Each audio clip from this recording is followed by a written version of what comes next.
Okay, seeing as Jeff was such an awesome pilot, we're wondering, you've gone FPV and full FPV, you're full immersed now. What made you go that route? It's just the next step from an RC pilot. You're in the plane or the helicopter that you're flying. You have a much better idea of whether it's tilted over a little bit, if you're steep down, and what you're doing. And then the on-screen displays that we have show us your altitude, your speed, your battery left, all of that stuff. So you're really in a pilot seat of a working aircraft that's capable of doing a lot of speed and a lot of acrobatics. And I can tell how many meters per second I'm gaining or losing, my altitude above ground, as well as from GPS satellites, and where I started, my return to home point.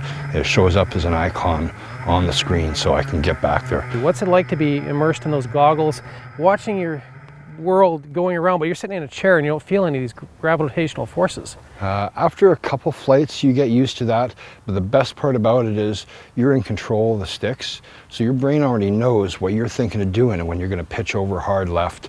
It's like the difference between someone sitting in the passenger seat of a car and someone sitting in the driver's seat and actually controlling the steering wheel.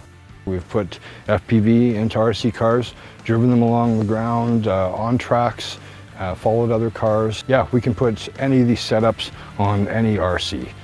Even subs, we can go a little bit underwater with FPV and actually still get that signal through. This is what's called a circular polarized antenna.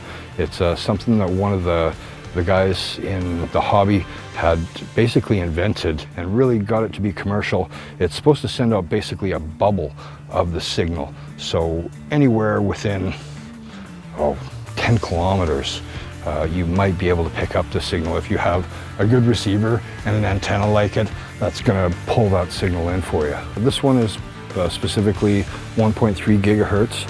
The ones in the small plastic container are on 5.8 gigahertz. It's a much higher frequency, so the antenna can be smaller, and it doesn't have the distance that the lower frequency, the lower wavelength can go. Well, thanks a lot, Jeff, for coming out and filming us again, and thank you for telling us all about your camera equipment and your rigs here. No problem, anytime. Thanks a lot.